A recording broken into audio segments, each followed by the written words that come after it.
como tiene esa conformación, que lógicamente varía con el tiempo, lo que vamos a hacer es tratar de racionalizar las medidas que uno haga de viscosidad intrínseca, vamos a tratar de relacionarla con otra cosa que va a ser una esfera equivalente. ¿Qué significa una esfera equivalente? Como las propiedades del ovillo estadístico a priori no van a resultar fáciles de relacionar con la viscosidad intrínseca, lo que vamos a hacer es pensar que en vez de tener moléculas con conformación ovillo estadístico, lo que vamos a tener es esferas que tienen el mismo comportamiento de flujo que esos ovillos estadísticos. Quiere decir, saco el ovillo estadístico, pongo una esfera en su lugar. Y esa esfera tiene un volumen tal que hace que el comportamiento de flujo sea el mismo. Ahora, ¿el volumen de esa esfera tiene alguna relación con la extensión del ovillo estadístico? Sí, alguna relación tiene, pero no es tan sencilla. Ahora lo vamos a ver. Entonces, esto que tenemos acá en la diapo es el ovillo estadístico visto. ¿Vieron cómo lo veíamos en el video? Que lo teníamos así a lo largo. Lo teníamos así a lo largo y que se iba en algún momento achicando. Este es como el momento en el que estaba más chiquitito de todos, este es el momento en el que estaba más alargadito. En la imagen que vemos a la izquierda. En la imagen que vemos a la derecha, es visto como si lo miráramos desde acá. O sea, a este lo miráramos desde otro ángulo.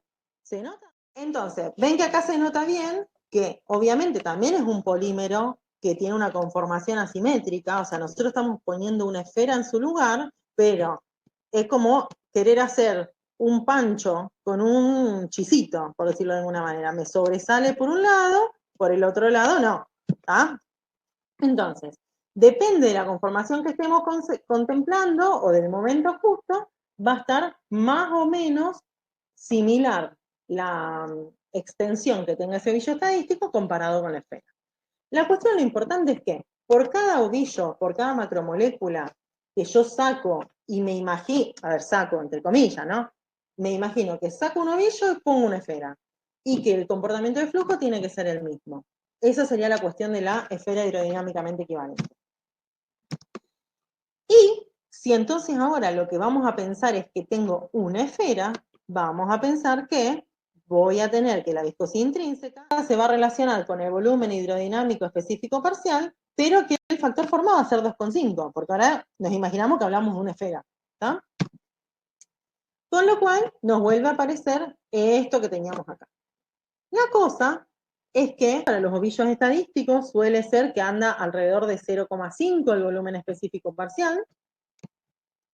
¿Y qué nos va a ocurrir? Si nosotros tenemos acá esta esfera en la que vemos que tengo como que el polímero se sale para los dos lados y todo, ¿qué es? Y además ven que tengo todo esto grisecito que representa la esfera. ¿Qué es todo lo que no es polímero que está dentro de la esfera?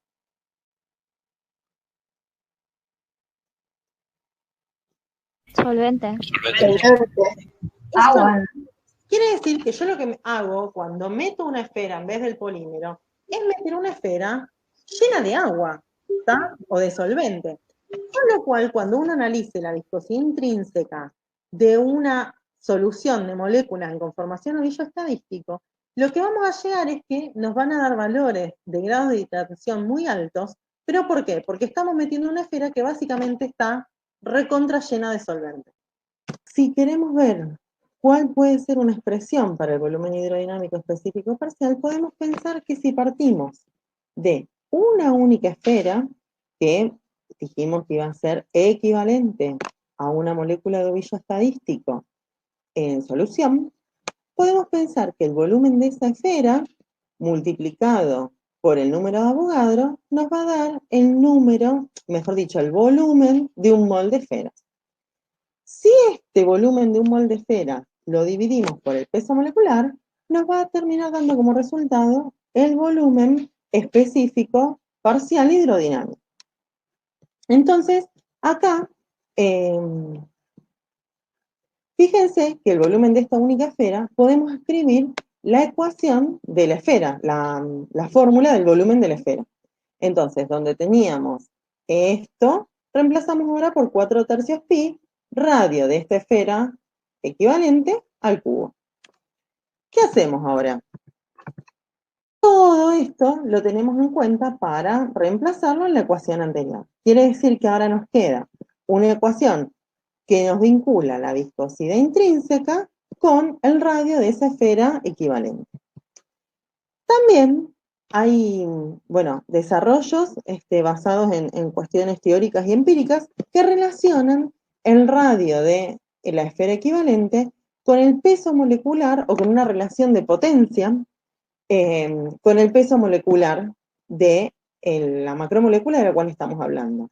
Entonces, si tenemos en cuenta que ahora, donde teníamos acá el radio, vamos a reemplazar por su equivalente, es decir, por esta proporción o por esta relación de potencia, fíjense que nos queda esta expresión.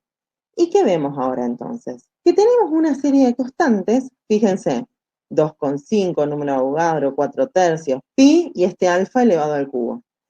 Y tenemos, por otra parte, el peso molecular de la macromolécula elevado a la b elevado al cubo, y acá el peso molecular de la macromolécula. Quiere decir que si esto lo organizamos diferente, vamos a llegar a una expresión que vamos a tener la viscosidad intrínseca, que se relaciona también mediante una potencia con el peso molecular, teniendo una constante y un exponente. Lo que significa entonces es que a medida que vamos teniendo ovillos de mayor tamaño, quiere decir de mayor peso molecular, la esfera equivalente con la cual la vamos a reemplazar es cada vez mayor y vamos a tener entonces viscosidades intrínsecas cada vez más altas. Llegamos hasta acá, esto se vio empírico y se vio que no solo se cumple para ovillos, sino que en general se cumple que la viscosidad intrínseca tiene una relación exponencial con de potencia con el peso molecular y que tanto la K como la A son constantes que van a depender del solvente y de la temperatura y que esto además se cumple si tenemos macromoléculas del mismo tipo y de forma similar. Es decir, si tengo prolatos, tienen que ser todos prolatos. Y si tengo proteínas, tienen que ser todas proteínas. No puede ser que mezclemos una proteína con un polisacario, con un ácido nucleico. ¿tá? O sea, tienen que ser todas de la misma especie química, por decirlo de alguna manera, y en el mismo solvente, a la misma temperatura y con la misma forma. Particularmente para las esferas, A vale 0. Que eso era un poco lo que habíamos visto antes, dicho de otro modo. Si esto vale 0, quiere decir que la viscosidad intrínseca para las esferas es constante, no depende del peso molecular de las esferas. Si a esta expresión le aplicamos logaritmo de los dos lados, llegamos a esto, ¿sí? Que creo que también han visto bastante en Físico-Química 2 esto de hacer logaritmo de los dos lados. ¿Qué nos permite esto? Que si nosotros para un grupo de moléculas de forma similar, ejemplo, todos prolatos, y peso molecular conocido, determinamos las viscosidades intrínsecas, vamos a tener los distintos pesos moleculares, las viscosidades intrínsecas para cada uno, el logaritmo del peso molecular y el logaritmo de la viscosidad intrínseca. Cuando graficamos, ¿qué vamos a ver? Que vamos a tener entonces esta relación lineal entre el logaritmo de la viscosidad intrínseca y el logaritmo del peso molecular, y a partir de esta gráfica podríamos calcular la pendiente, que es la A, y la ordenada al origen, que es el logaritmo de K, para poder tener esta fórmula. Y de esa manera, ¿qué? Si yo tengo alguna macromolécula que sé que tiene la misma forma y que tiene, si estábamos hablando de proteínas, también es una proteína, puedo calcular o determinar experimentalmente, mejor dicho, su viscosidad intrínseca para a partir de esta ecuación o de esta gráfica obtener el logaritmo de su peso molecular y después su peso molecular. ¿Se nos ocurre que tenemos algún problema en trabajar así? ¿En hacer esto? ¿O hasta ahora parece convincente?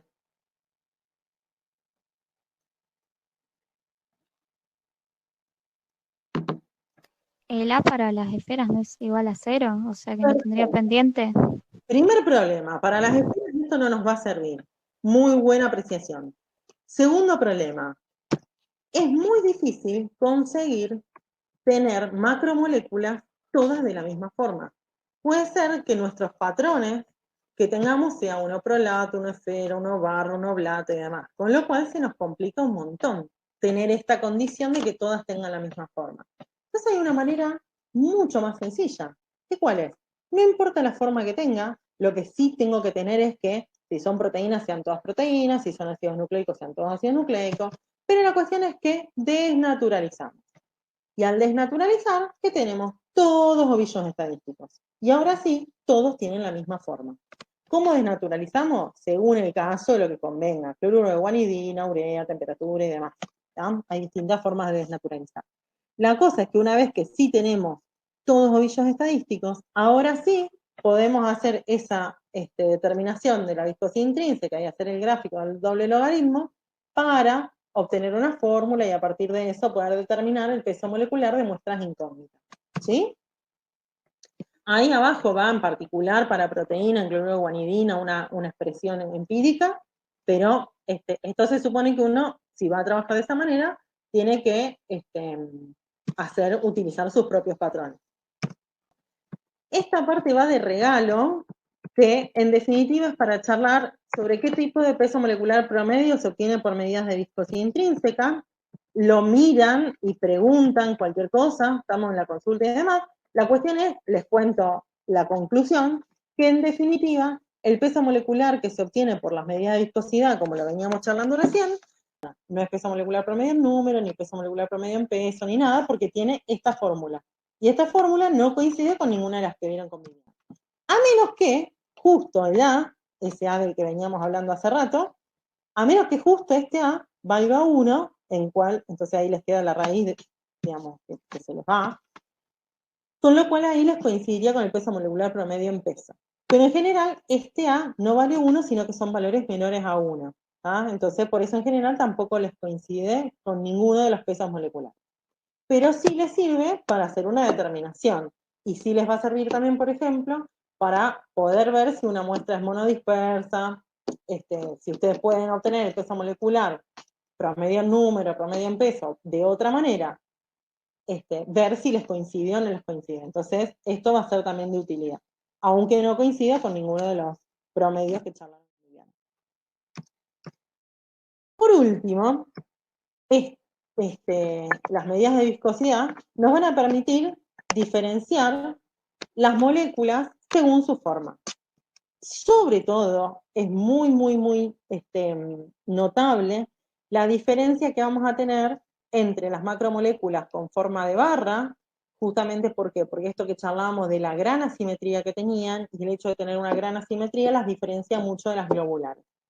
Y una de las cosas que nos va a permitir diferenciarla es si uno tiene una macromolécula en un estado nativo y la desnaturaliza, entonces nosotros veíamos que las macromoléculas nativas globulares van a tener una determinada viscosidad intrínseca, que nosotros calculamos los rangos para las esferas y iba de tarea para ustedes calcularlos para los elipsoides de revolución, y cuando las desnaturalizamos nos va a dar que esa viscosidad intrínseca es más alta, justamente por el esto de la esfera equivalente que va a estar llena de solvente, y que vemos que no solo aumenta la ordenada al origen, como les decía hace un rato, sino que ven que aumenta la pendiente. Y en este caso estamos hablando de proteínas cuya viscosidad intrínseca en medio nativo es alrededor de 3,7, fíjense que está en el orden de las unidades, y cuando desnaturalizamos, en este caso el cloruro de guanidina, fíjense que se nos aumenta 10 veces, por lo menos, está en el orden de las decenas. Y el por qué fue un poco por esto que fuimos charlando, de que aumenta la hidratación que tiene esa esfera equivalente. Por otro lado, si nosotros tenemos una macromolécula que en su forma nativa es una barra, y cuando la desnaturalizamos pasa a ser un ovillo estadístico, que puede ser como por ejemplo el colágeno, que es una proteína lineal, o el ADN, o sea que son todas macromoléculas con forma fibrosa, tienen una viscosidad intrínseca elevadísima cuando están en su forma nativa, Fíjense que lo vemos tanto en su ordenada al origen como en la pendiente, recordando que siempre lo vamos a obtener del ordenado al origen, y que cuando lo desnaturalizamos disminuye muchísimo. Ven que acá pasamos de la unidad a la decena y acá pasamos de la centena a las decenas. ¿Está? Entonces ahí también vemos ese cambio. Lo cual entonces, de una manera como muy rápida, nos permite diferenciar claramente entre macromoléculas con conformación barra de macromoléculas con conformación globular. Por último, ¿qué nos tenemos que llevar de esta clase? Ya los libero. Primero, que esto teníamos que era una propiedad hidrodinámica, y entonces que iba a estar relacionado no solo con la macromolécula en solución, sino con la macromolécula moviéndose en solución. Que llegamos a obtener esta fórmula de cálculo de la viscosidad intrínseca y su relación con el volumen específico parcial y con el factor forma, con el grado de hidratación, como para tener en cuenta justamente como charlamos en algún momento de, dependiendo de los datos que tenga, qué datos puedo obtener a partir de las medidas de viscosidad. Por otro lado, charlamos cómo serían las determinaciones experimentales, y esto sabemos que queda un poco... Hablamos también el efecto que tiene sobre la viscosidad intrínseca, las distintas conformaciones, y como que lo más novedoso fue esto de charlar sobre el tema de la esfera equivalente, que la vamos a utilizar para los ovillos estadísticos, y por último, la forma de determinar pesas moleculares promedio en viscosidad a partir de medidas de viscosidad intrínseca, que eso promedio en viscosidad. Espero que les haya sido útil. Les dejo acá la bibliografía, en realidad la bibliografía son las fotos de las tapas de los libros, que si llegan a necesitar, creo que algunos están en el Mega, y si no están en el Mega o no los encuentran, me los piden que los